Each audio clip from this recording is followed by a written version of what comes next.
Senator Schumer has sent a letter over to House Republicans today indicating the need to cut spending.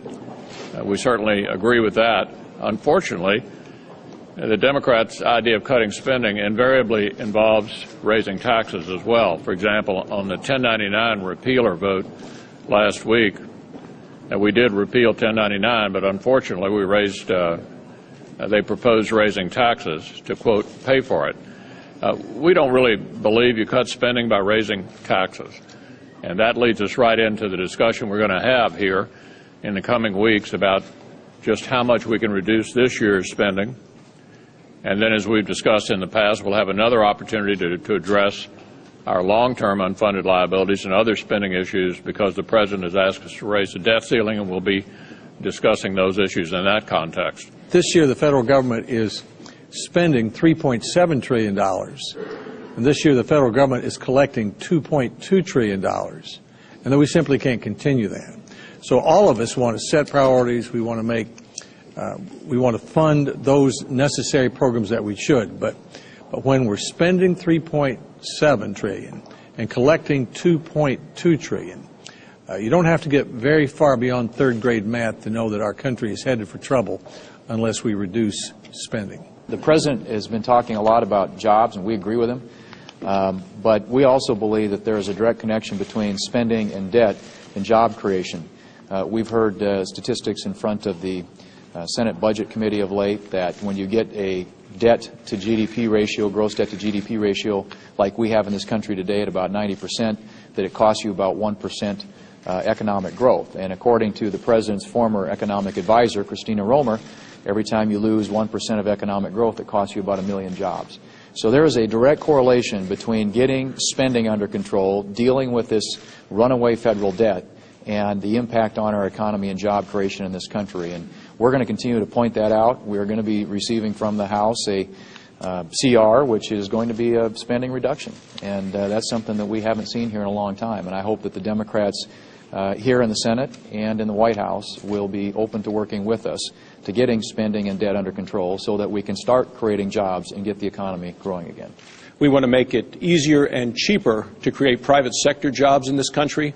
The rules and regulations that continue to come out of the Environmental Protection Agency, in spite of the President's executive order, are making it harder and more expensive to create private sector jobs and are actually crushing current jobs, and we're going to continue to fight those. Let me make it very clear. There will be no entitlement reform without presidential leadership. And to the extent that the President is willing to join with us and discuss how we deal with these long-term unfunded liabilities, I think virtually every Republican is ready to have that discussion.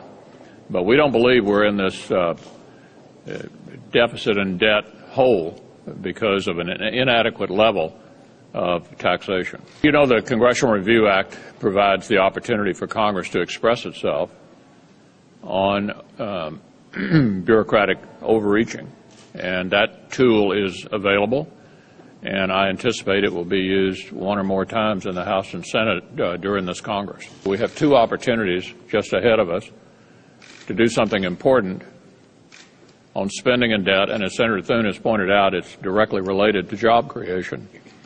We have the continuing resolution for the balance of the year. We have the President asking us to increase the debt ceiling. Both of those are opportunities to do something important on spending and debt, which we believe is directly related to the sluggish growth we've had in the private sector. Thanks, everybody. Yeah, good day, viewers. My name is William Sekanden. I'm reporting for MAC TV here from the chambers of the United States Senate. We have just finished listening to some Republicans. They are talking about spending. You know, the Republicans have always been talking about spending as far as the administration is concerned. So about 3 senators came here and they were talking about the need for the Obama administration to cut spending. One of them specifically said that if the government is earning $2.2 trillion, then there is no need for expenditure to rise as much as $3.2 billion. And the other said that cutting of spending is what the government needs to do in order to create jobs. The talk on spending will always continue. And here, from the Senate chambers is William Sekanim reporting for MAC TV News.